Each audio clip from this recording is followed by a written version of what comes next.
What drives all this? You see, what is the incentive behind the way our life is being lived? The way we experience being here in the world? The way we relate? All this, given current set of circumstances where we find ourselves in this predicament where a foundational reevaluation of the system that we actively imposing on the entire globe and the entire population of people, including people maybe who live in a jungle, don't even cover themselves. How are you doing, guys? Are you observing liberal democracy here? Walking around naked here, eating from the trees and, you know, just barely distinguishable from monkeys. We're going to civilize you in no time, all right? Doesn't matter, deep Amazon or whatever, no escape, because the mission here is not impossible. The mission is here, will be achieved, because we are dedicated. So that where it all started from, who derailed us? Plato, who in his work, Republic, criticized the very notions of democracy while it was still barely walking out of its cradle. Because democracy as an idea, an ideology was born, conceived in ancient Greece.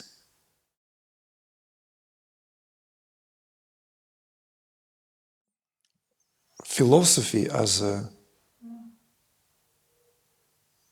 what can we call it, as an activity, has a long history, and there are systems and philosophies that have been developed in every part of the world, in every civilization. Hopefully, with the main goal of making life or lives of people fuller, happier, more contented.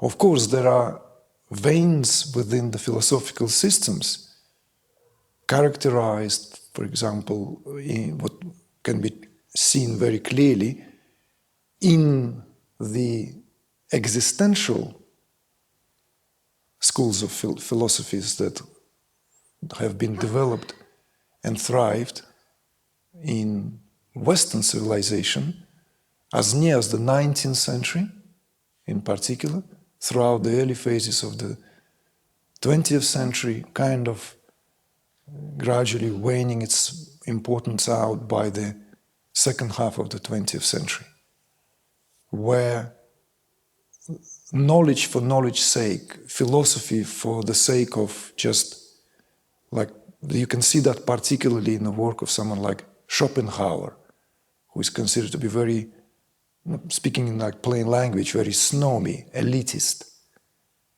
He doesn't hold back when he exalts the, let's say, being who has embedded with these traits on par being with the kings, literally in his writing. You know, philosopher is a king-like, not the philosopher king of the Plato in Plato's Republic. Let's not confuse that, because Plato also coined out, the ancient Greek philosopher, that, let's say, what today is being polemized again with great emphasis as we're witnessing the collapse, imminent collapse of the very notion of democratic society. We can see that how all these notions, which has been the very slogans of imposing a particular way of life, system of belief, including ethos, on entire globe by Western hegemonies, because and under the flag of liberal democracy. Why was that happening is another story. We're not going now into the root cause of why that was adopted. Of course, we could say that there could be reasons much more sinister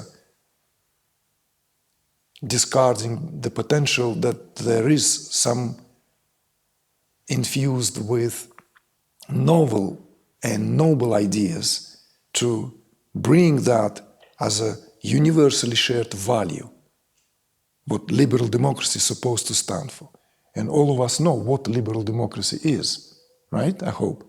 Liberal democracy is a society where the highest achievement of that society is in fulfillment of an individual.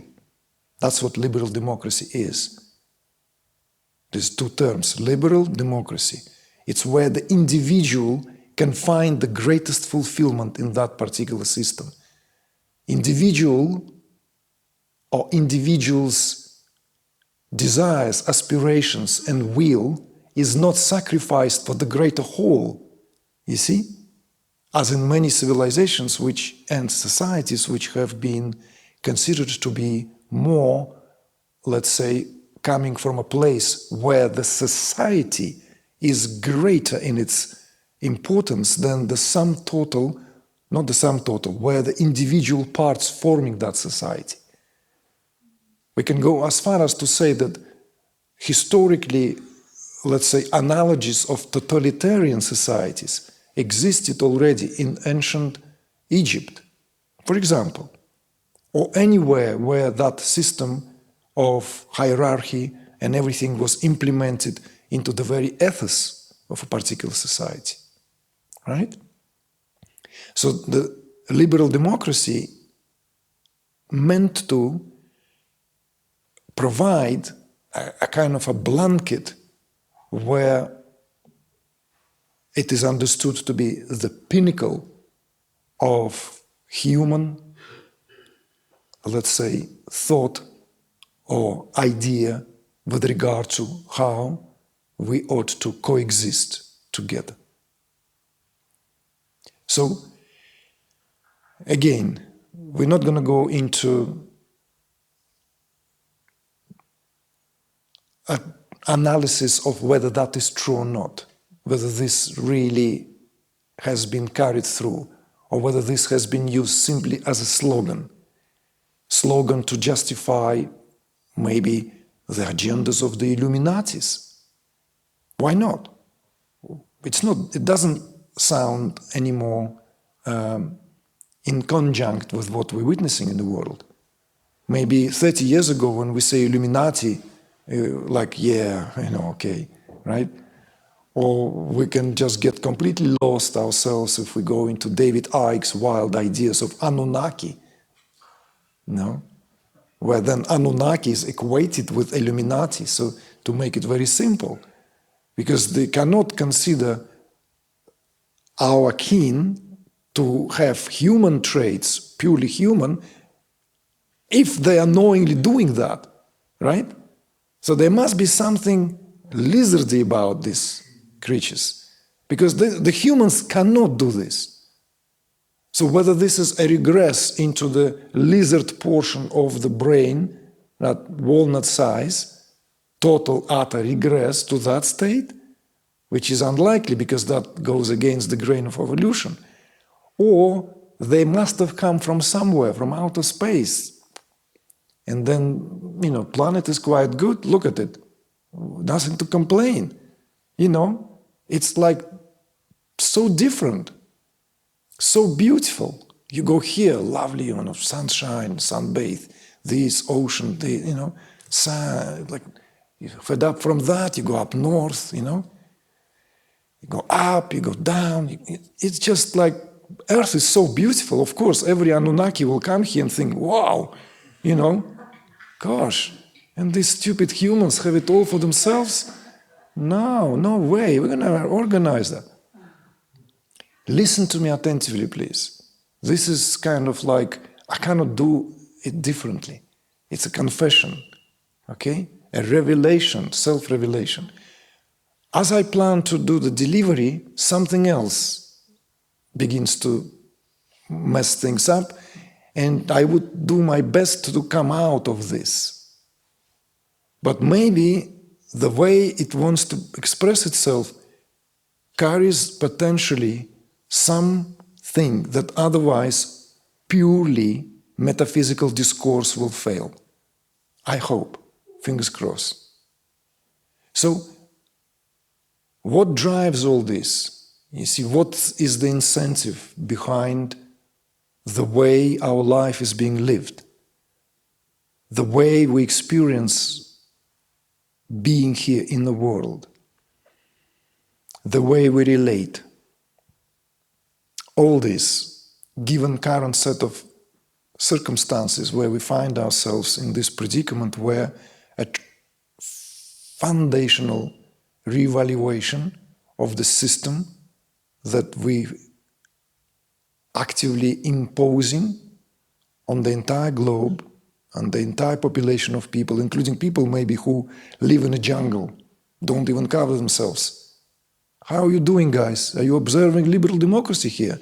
Walking around naked here, eating from the trees and, just barely distinguishable from monkeys. We're going to civilize you in no time, all right? Doesn't matter, deep Amazon or whatever, no escape, because the mission here is not impossible. The mission is here, will be achieved, because we are dedicated.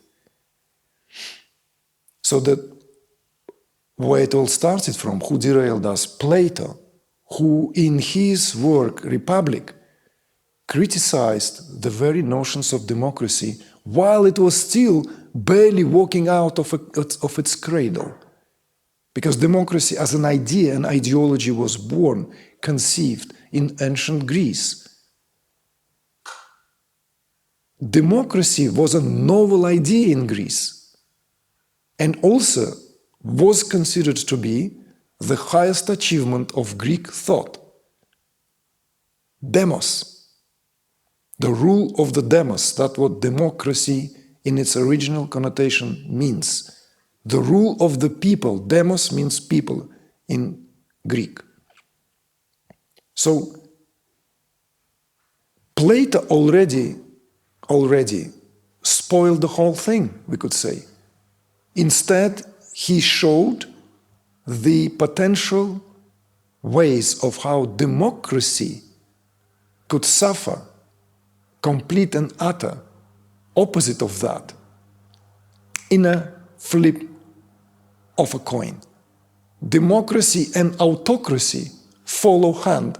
In fact, if you read the Republic, if you only have that time and that luxury to read Plato's Republic, you will see how he gave critical analysis to democratically based society in favor of what he then idealized as being the most suited societal order. Philosopher king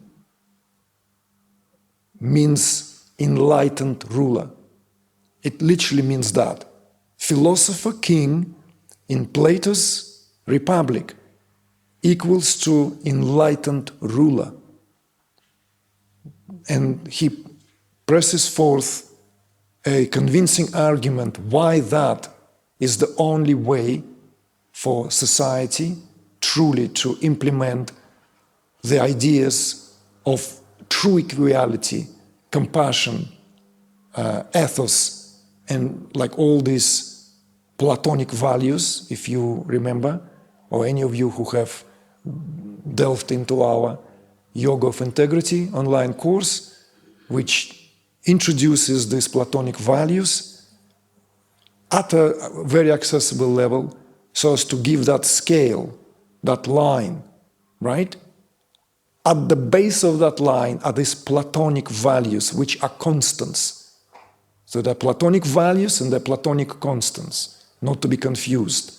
Platonic constants are with regard to the chemical composition and physical property of the, let's say, these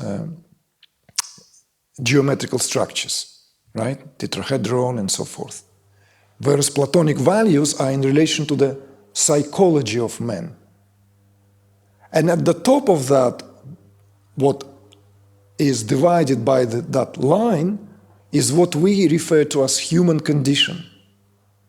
So the juxtaposition is there being made.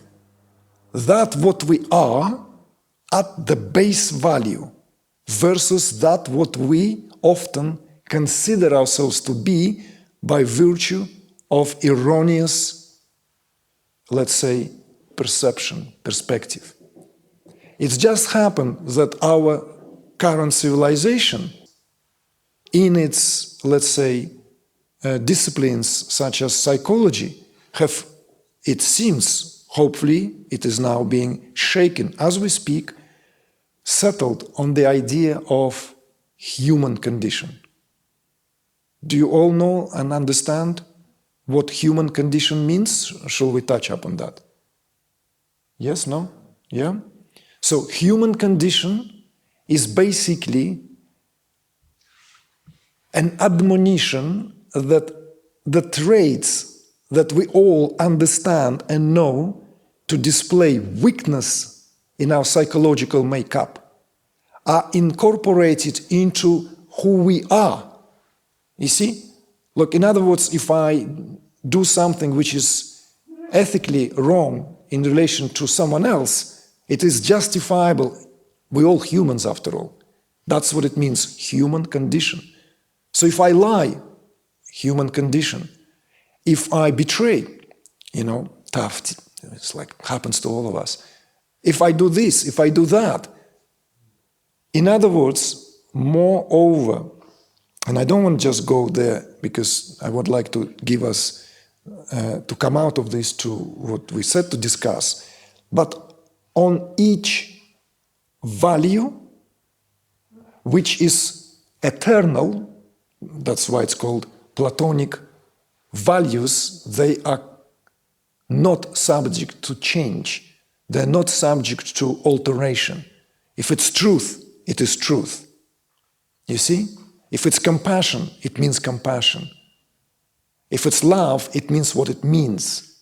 Not a whim, not just an emotional need, it's love. It displays the quality of what we know love to be. All these qualities there, right? Including qualities such as friendship and friendliness are fundamental, foundational. And they all counterpart with what then goes in a list of, or under the list of human condition. You see? So in other words, every fundamental quality that each and every one of us here represent at the base value of our even individuality and personality, there is that what is then deviation from that line. It is known as Platonic line, it's how addressed, is then being spoken of as human condition. And it is just again to remark on this, that we are currently settled on that what is represented here by human condition. So therefore, and perhaps before we go into therefore, perhaps it is understandable why that is, why that happened.